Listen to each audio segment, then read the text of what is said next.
संग में बिताया जाए तो प्रहलाद जैसे ध्रुव जैसे भक्त हो जाए। हमारी माताएं चाहे तो। और देखिए आज के समय में तो व्यवस्था ऐसी बिगड़ रही है,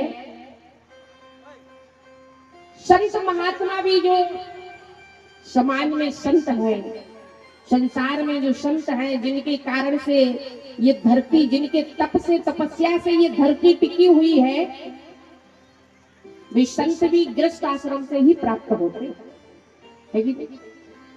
आज के समय में धारणा ऐसी बन गई है, बोले एक बेटा और एक बेटी हो जाए बहुत है ना। ध्यान देना सभी, क्योंकि हिंदू धर्म वालों को अगर हिंदुत्व की रक्षा करनी है, धर्म की रक्षा करनी है,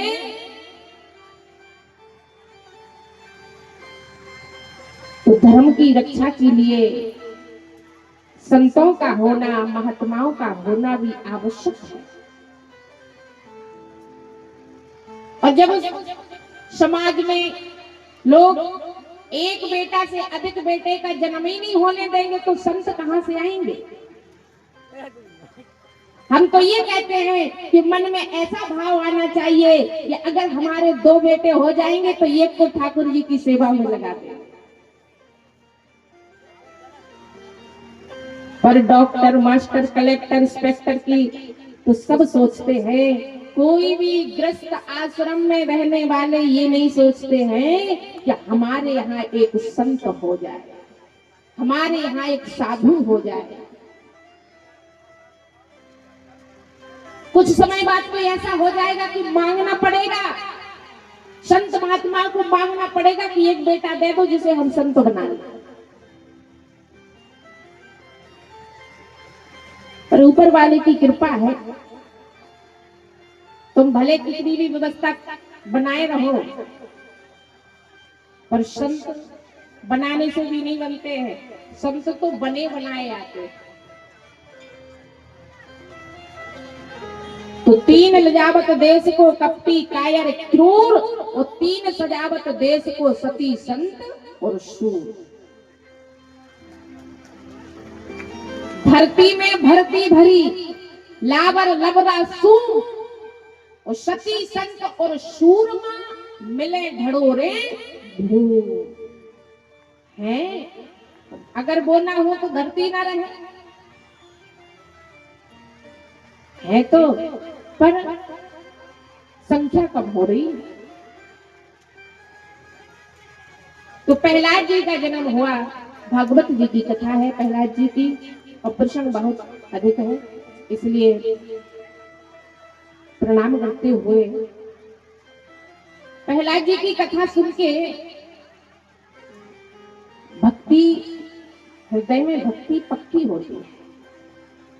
प्रहलाद जी को हिरण्यकश्यप ने बार बार मारने की कोशिश की, पर बार बार प्रभु ने प्राणों की रक्षा की है। बार बार प्राण बचाए। एक बार तो हिरण्यकश्यप परेशान, होलिका कहने लगी भैया क्या बात है, क्यों परेशान हो। हिरण्यकश्यप ने कहा ये प्रहलाद मारे नहीं मर रहा है, नारायण का नाम लेता है। होलिका कहने लगी इतना काम तो हम ही कर देंगे। कैसे? बोले हमें ब्रह्मा का वरदान है, आग नहीं लगती, तुम लकड़ी कंडा इकट्ठी करवा दो, हम प्रहलाद को गोदी में लेके बैठ जाएंगे। बैठ गई। हिरण्यकश्यप ने खूब सारी लकड़ी इकट्ठी करवा दी और आग लगवा दी। प्रहलाद गोदी में बैठे। आग, भीषण आग तेज हो गई, भीषण आग। पर प्रहलाद ऐसे बैठे हुए हैं जैसे तालाब में कमल खिल रहा हो, आग का कोई असर नहीं हुआ। होलिका जलने लगी, पितामह तुम झूठे हो, तुम्हारा वरदान झूठा है।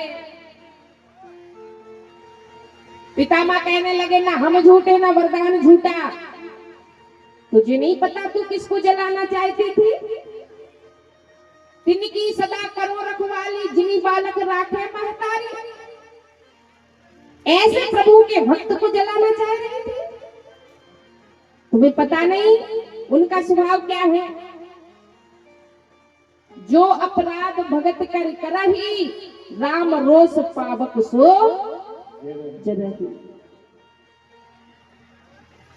इसलिए होलिका जल की रात हो गई। भगवान ने प्रहलाद के प्राणों की रक्षा की। एक दिन हिरण्यकश्यप कहने लगा, इसको ब्रह्मा जी का कठिन वरदान मिला था, ना दिन में मरू, ना रात में, ना ऊपर ना नीचे, ना बाहर ना भीतर, ना अस्त्र से ना शस्त्र से, ना मानव से ना दानव से, ना वर्ष में ना 6 माह में। कठिन वरदान। इसलिए इसको लग रहा था कि अब हमारे मारने वाला जन्म ही नहीं लेगा। पर भगवान सारी व्यवस्था बनाते हुए प्रहलाद से एक दिन कहने लगा, क्या इस खम्भे में भी तेरा नारायण है? बोले हाँ पिताश्री, इस खम्भे में भी मेरा नारायण है। तो खम्भे को जैसे ही तोड़ा तो खम्भे के टूटते ही नरसिंह भगवान प्रकट हो गए हैं। बोलिए नरसिंह भगवान की जय हो। दहाड़ते हुए सारी बातें याद दिलाते हुए, तूने वरदान मांगा था ना, वर्ष में मरू ना 6 माह में, तो ये आधी मास का निर्माण किया है मैंने। घसीटते हुए केसों को पकड़ के महलों की दहलीज तक ले गए। कहा देख, ना तू बाहर है ना भीतर है, ना ऊपर है ना नीचे, अपनी जांघाओं पर लिटाए हैं। ना मेरे पास अस्त्र है ना शस्त्र है, ना मैं दानव हूं ना मानव। सारी बातें ना दिन है ना रात है, सूर्य अस्त होने वाला था।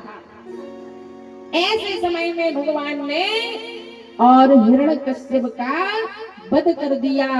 बोलिए नरसिंह भगवान की जय हो।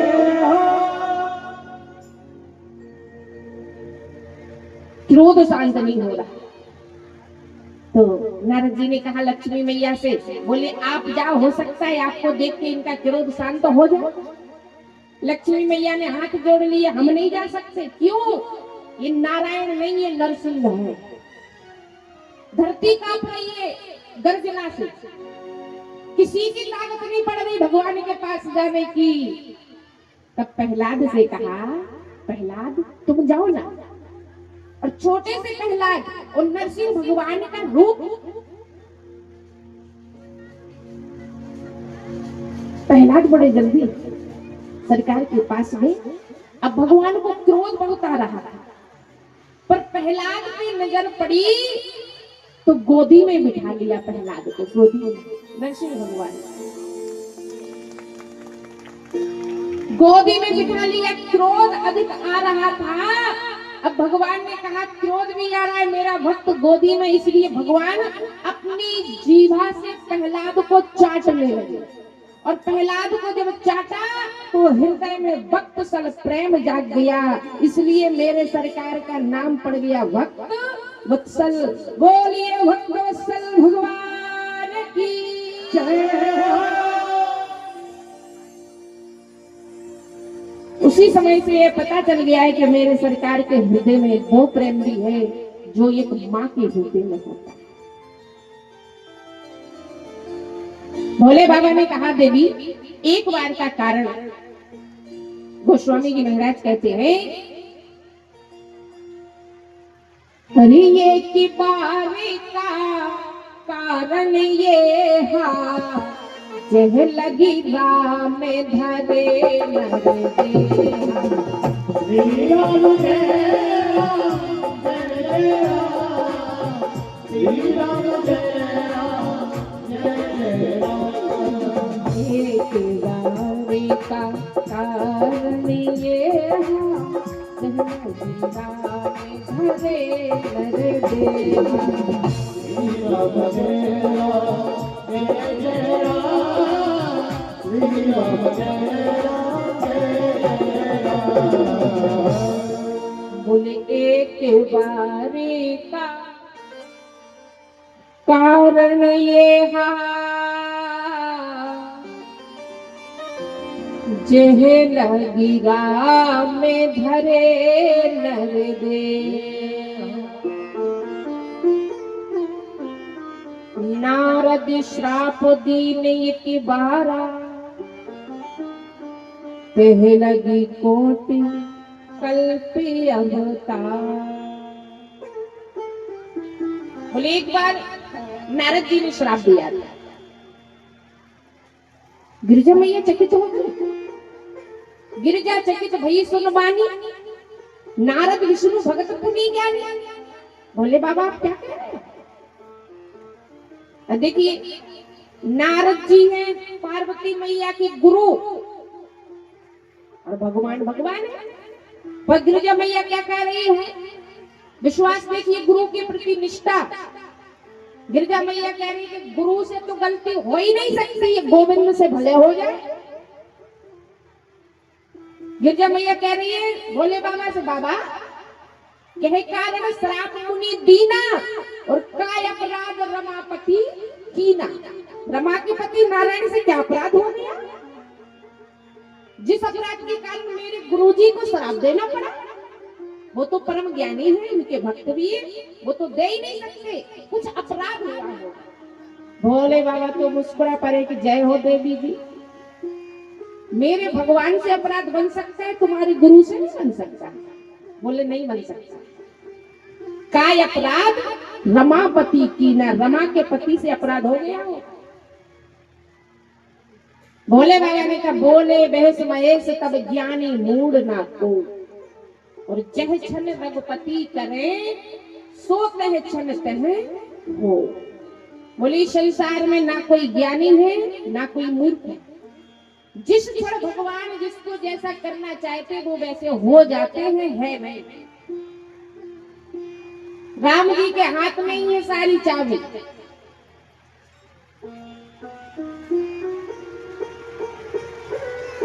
किसी के हाथ में नहीं। अगर गलती से किसी को उन्होंने ज्ञानी बना दिया तो दिमाग का ये कई बोल्ट ढीला कर दिया। फिर चाहे तुम ग्वालियर जाओ चाहे जहां जाओ, पर दिमाग को ठिकाने में लाने वाला कोई नहीं है।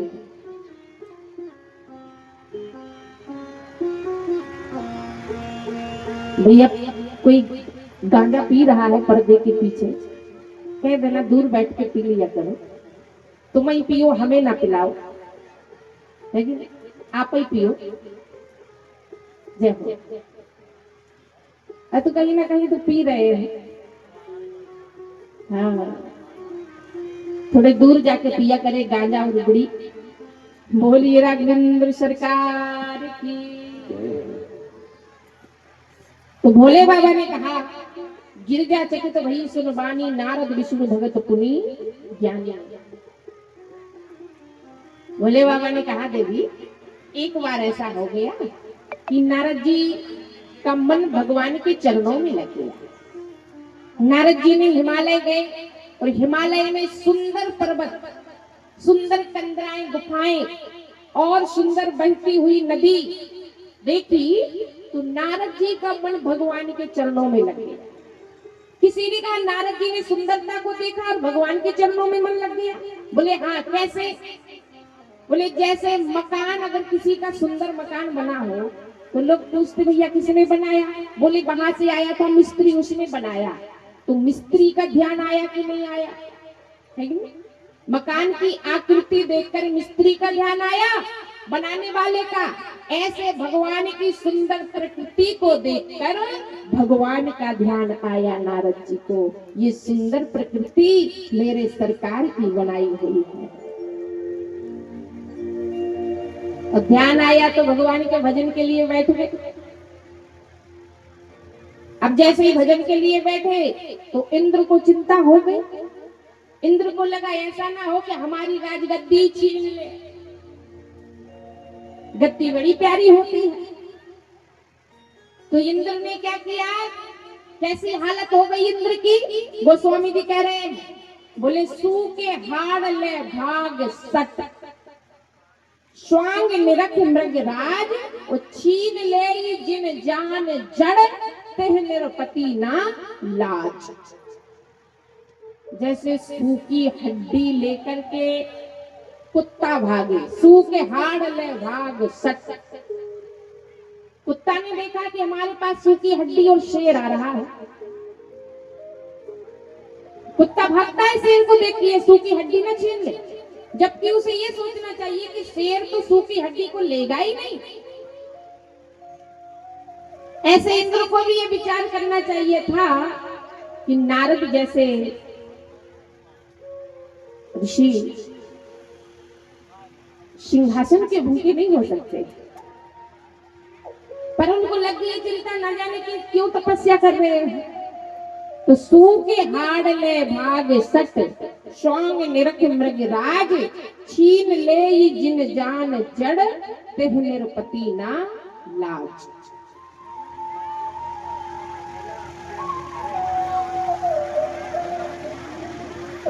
इन्होंने सुंदर अप्सराओं के साथ कामदेव को भेजा। कामदेव तो डरते डरते जा ही रहे हैं, पर गोस्वामी जी कह रहे हैं, हरि काम कला कछु मुनि न व्यापी, निज मन डरो मनो भव पापी। श्री राम जय राम जय जय राम, श्री राम जय राम जय जय राम, श्री राम जय राम जय जय राम, श्री राम जय राम जय जय राम।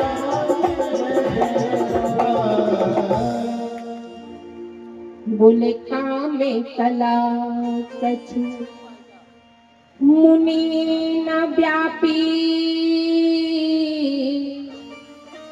निज मन डरो मनो भव पापी। उल्टे कामदेव डर गए, कामदेव डर गए, कांपने लगे। नारद जी की आंख खुली तो हाथ जोड़ के खड़े कांप रहे। कामदेव ने बड़ी जल्दी कह दिया कि हम अपनी मर्जी से नहीं आए। इनको डर लग रहा है कि एक बार भोले बाबा ने जला दिया, दूसरी बार नारद जी ने जला दिया। हम अपनी मर्जी से नहीं आए, हमें तो देवताओं ने भेजा है।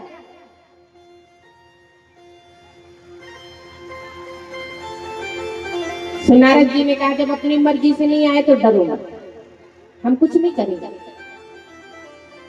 अच्छा, नारद जी के ऊपर कामदेव की कलाओं का असर क्यों नहीं हुआ?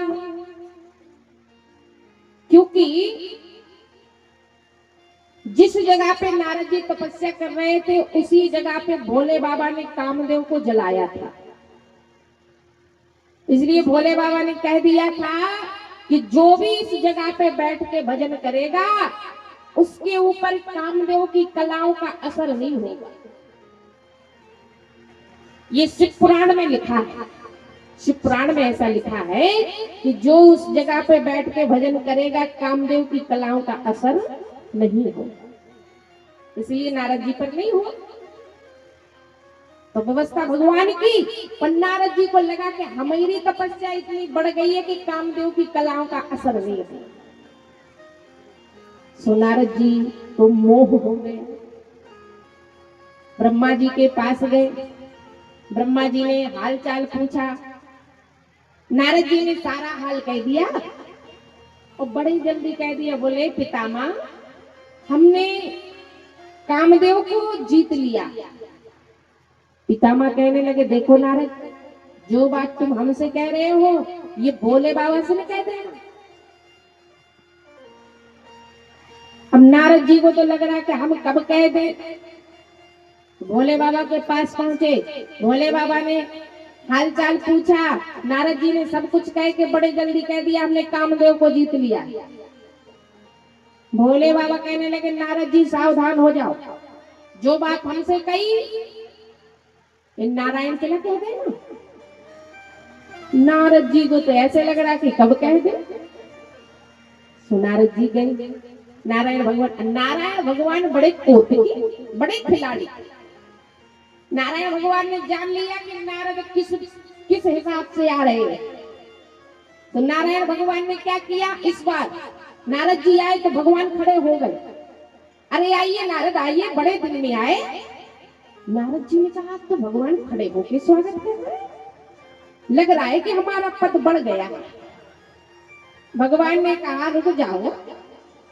अब जैसे ही नारद जी आए तो भगवान ने खड़े होकर स्वागत कर दिया। आग तो लगी थी थोड़ी, हवा और दे दी, अपनी ही बराबरी पे आसन लगवा लिया, अपनी बराबरी पे।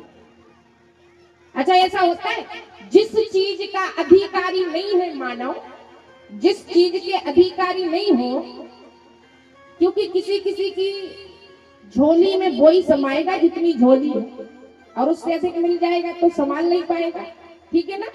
अगर अधिकारी नहीं और अधिकार मिल जाए तो उसका भाव बढ़ जाता है, लेकिन क्यों, क्योंकि संभाल नहीं पाता। तो नारद जी जैसे ही पहुंचे तो भगवान ने अपनी बराबरी पे आसन लगवा दिया, और बराबरी पे आसन लगवाए। नारद जी के मन में आया कि सब तो मना कर रहे थे, भगवान तो समझ गए कि हम इनके बराबर हो गए। अब पूछा तो सब बताया, ये भी कह दिया कि हमने कामदेव को जीत लिया। अरे नारद, बड़ी सुंदर बात। पर भगवान ने विचार किया कि ब्रह्मा जी ने, भोले बाबा ने सावधान तो किया पर विचार नहीं किया, और नारायण भगवान ने तुरंत विचार किया। गोस्वामी जी कह रहे हैं, हरे करुणा निधि मन देखे विचारी, ओरे अंको रे गरबो तरो श्री राम जय जय राम, श्री राम जय जय जय राम, श्री राम जय राम जय जय राम, श्री राम जय राम जय राम। बोले करुणा निधि मन देखे विचारी, ओरे अंको रे गरबो तरो भाई। हृदय में एक छोटा सा अंकुर अहंकार कहा गया नारद जी, छोटा सा अंकुर। भगवान को अहंकारी बिल्कुल प्यारा नहीं, चाहे वो कैसा भी हो। भगवान कहते, भगवान अहंकार को ही ग्रहण करते हैं। अहंकार नहीं होना चाहिए किसी भी बात का। काहे का अहंकार? सरकार चला रहे इसलिए चल रहे हैं, हमारा कुछ है ही नहीं, अहंकार किस बात का। अरे मिट्टी का शरीर है, मिट्टी में मिल जाना है, और कागज के टुकड़ों को संग नहीं जाना है, फिर अहंकार किस बात का।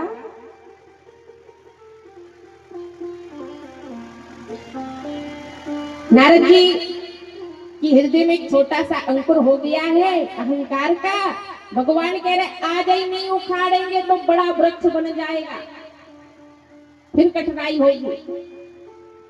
इसलिए नारद जी जैसे ही निकले, भगवान ने एक सुंदर नगरी का निर्माण किया, 100 योजन लंबी चौड़ी, 100 योजन। और उस नगरी में सीन निधि राजा राज कर रहे, उनकी मोहिनी कन्या का स्वयंवर है। मोहिनी कन्या, मोहिनी भगवान की ही माया है। अब नारद जी निकले, ध्यान देना, नारद जी ने देखा कि भैया क्या हो रहा है यहाँ, बड़ा सजा है नगर। चलो पूछ लिया था, कोई बात नहीं। जब तुम्हें पता चल गया कि स्वयंवर हो रहा तो होने दो, तुम क्यों जा रहे हो, न जाते। और नारद जी ने सोचा कि चलो हम ही देखे आए स्वयंवर। गए, सील निधि राजा ने बड़ा सम्मान किया, आसन पे बिठाया और कहा कि हस्तरेखा देख दो हमारी बेटी, हस्तरेखा देखी।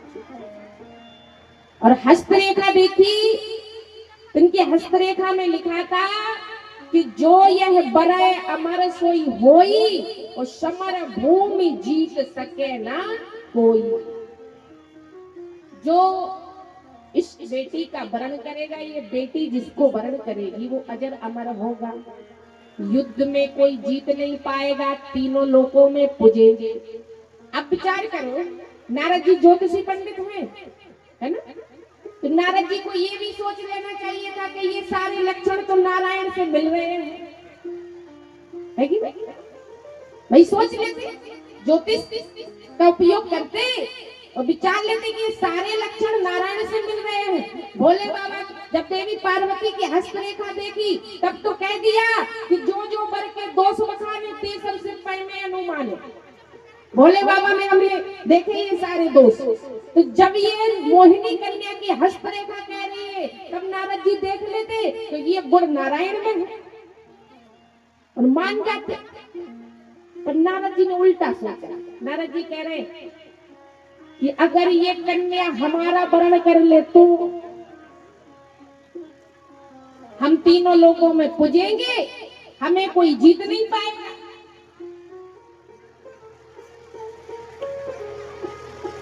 भगवान ने कहा कि हम भी चाह रहे तो मैं ही करूंगा।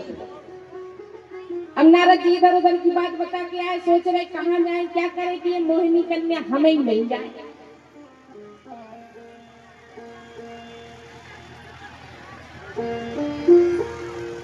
तो नारद जी ने भगवान को याद किया, हरि के समान हमारा दूसरा कोई हितैषी नहीं है। तो भगवान बड़े जल्दी प्रकट हो गए और भगवान ने कहा, नारद क्या बात है?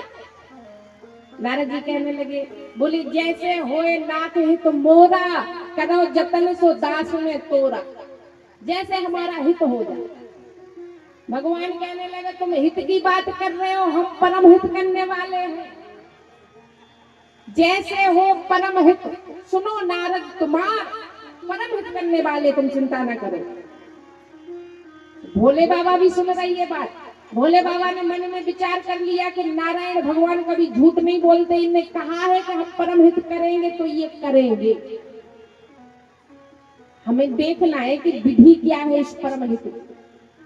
भोले बाबा भी बिल्कुल ध्यान दे रहे हैं लीला पे। अब नारद जी ने कहा, बोले भगवान ने पूछा क्या चाहिए? नारद जी कहने लगे, आपन रूप देहो मोहि, अपना रूप दे दो। अच्छा, भगवान ही पूछ लेते कि नारद जी हमारा रूप काय को चाहिए, है ना? भाई हम अगर किसी को कोई चीज भी देते हैं तो पूछ लेते कि भैया काय को चाहिए। पर भगवान ने भी बिल्कुल नहीं पूछा कि क्यों चाहिए रूप। भगवान जी कहने ले जाओ ले जाओ। बारे प्रभु अपना रूप ही दे दिया। पर भगवान ने इतना तो कह दिया, नारद चिंता ना करो, हम वो ही देंगे जिसमें तुम्हारा हित हो। तुम चाहे जो मांगना, पर हम वो ही करेंगे जिसमें तुम्हारा कल्याण हो। कुपुत मांग व्याकुल रूप रोगी और वैद न देह सुनो मुनि योगी। वैद नहीं देता कुछ चीज, डॉक्टर से कोई ऐसी चीज मांगो जो उसके लिए हानिकारक है तो डॉक्टर नहीं देते। ऐसे तुम चिंता न करो। बोले अब आपका रूप दे दो, ठीक है ले जाओ। अब भगवान ने सारा शरीर अपना दे दिया और चेहरा बंदर का लगा दिया, बंदर का। अच्छा, नारद जी गए, सबके लिए बंदर नहीं दिखे, सिर्फ मोहिनी कन्या को और भोले बाबा के दो गण बैठे हैं वहां भेष बदल कर।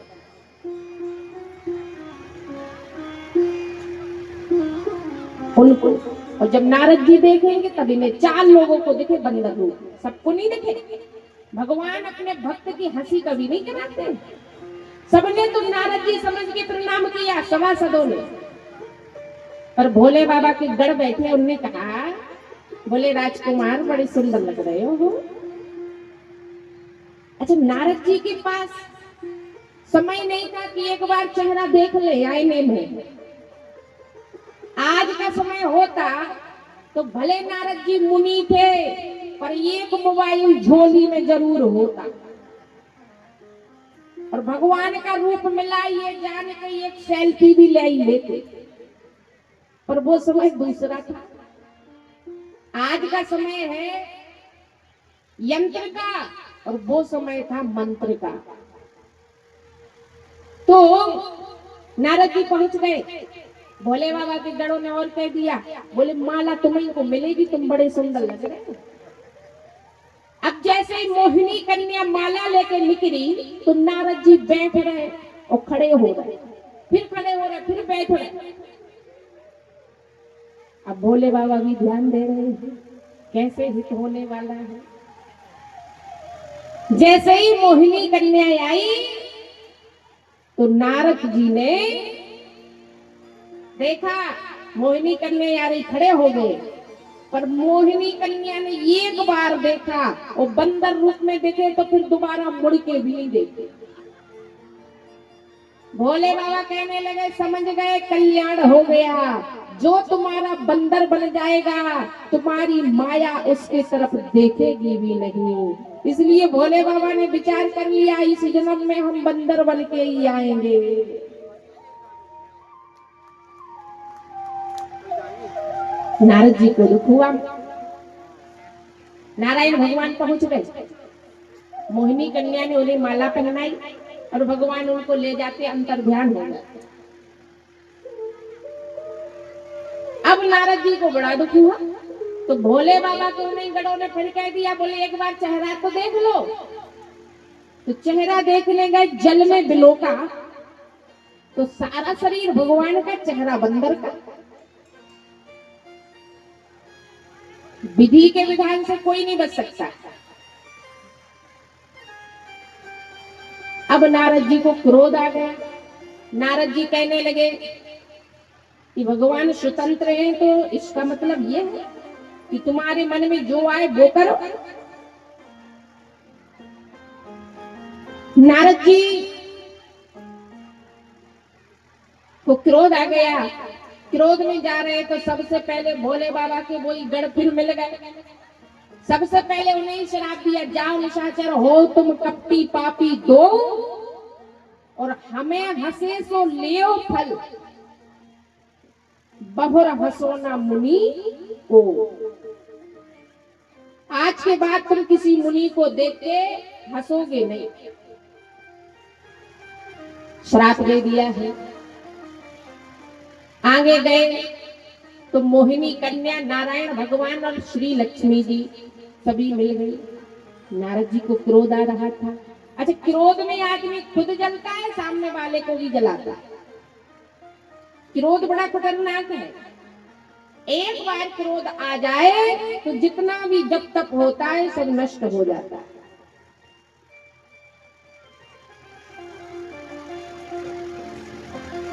नारद जी को क्रोध आ रहा था, भगवान पर नजर पड़ी तो क्रोध और बढ़ गया। कहने लगे, आप समर्थवान हो इसलिए कुछ भी करते रहते हो। असुर सुराविश संकरा, समुद्र मंथन हुआ तो असुरों को मथुरा पान करा दी, देवताओं को अमृत पिला दिया और भोले बाबा को भोला भाला जान के विष पिला दिया। असुर सुराविश शंकरा आप रमामणि चार, और स्वार्थ साधक कुटिल तुम सदा कपट व्यवहार। कपट का भाव रखते हो तुम, स्वार्थी हो। पर इस बार आपने ठीक नहीं किया। मम उपकार कीने तुम भारी, और नारी ब्रह तुम हो दुखारी। तुमने जैसे मेरे ऊपर उपकार किया, एक नारी के ब्रह में हमें तड़पाया, हम श्राप देते हैं कि इसी प्रकार तुम भी एक नारी के ब्रह में तड़पोगे। श्राप दे दिया है। नारद जी ने कहा कि कपि आकृति कीने हमारी, कर है किस सहाय तुम्हारी। आपने जो बंदर की आकृति हमारी बनाई है, ये बंदर ही तुम्हारा सहायक होगा। ये बंदर ही तुम्हारा सहायक होगा।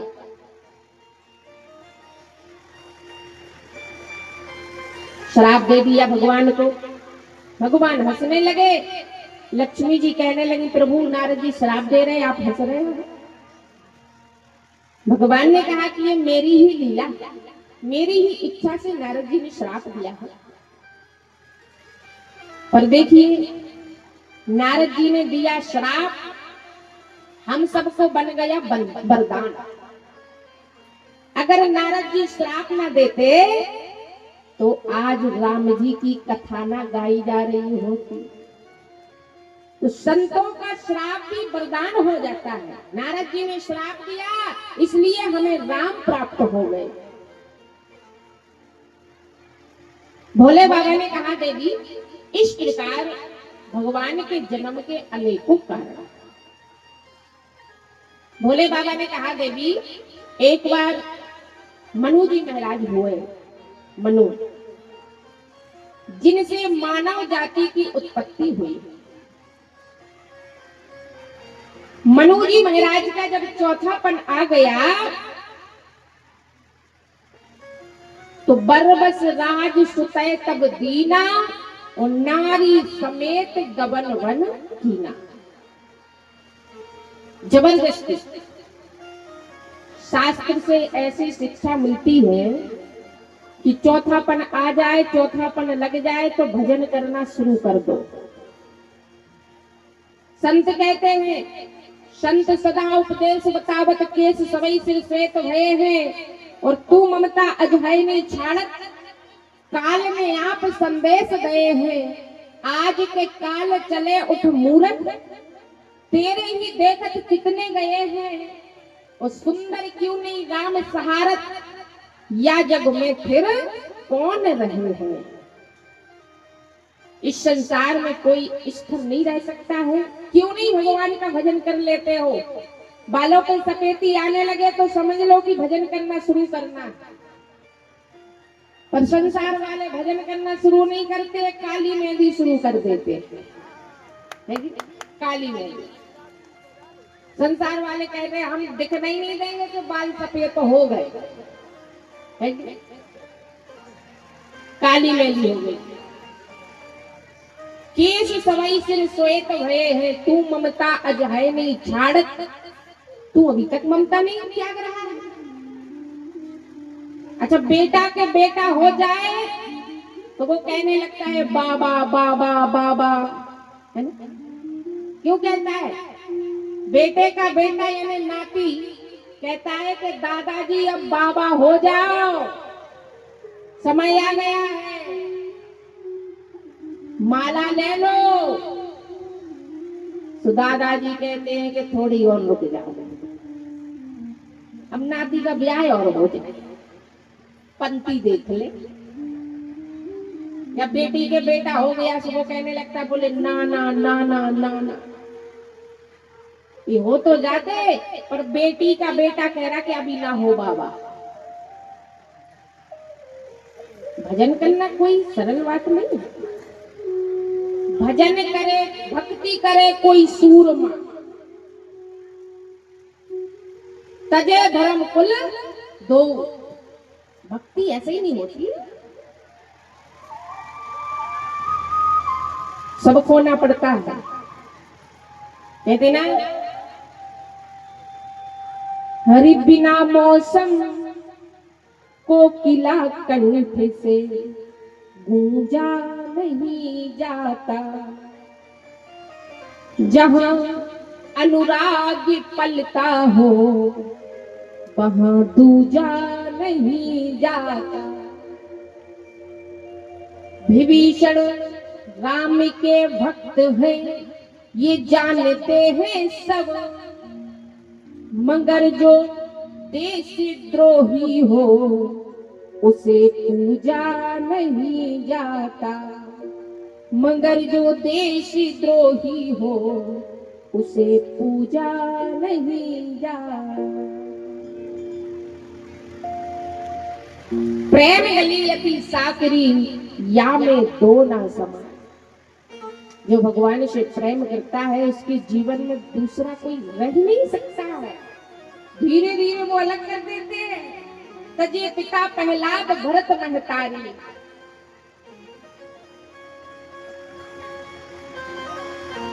तो मनु जी महाराज वन में जाके बड़ा कठिन तपस्या करते हैं। 10,000 वर्ष अंगूठा के बल पर खड़े होकर मनु और शत्रुपा ने तपस्या की। अंगूठा के बल 10,000 वर्ष अंगूठा के बल खड़े होकर के मनु जी महाराज ने तपस्या की। नहीं काट ली अंकल।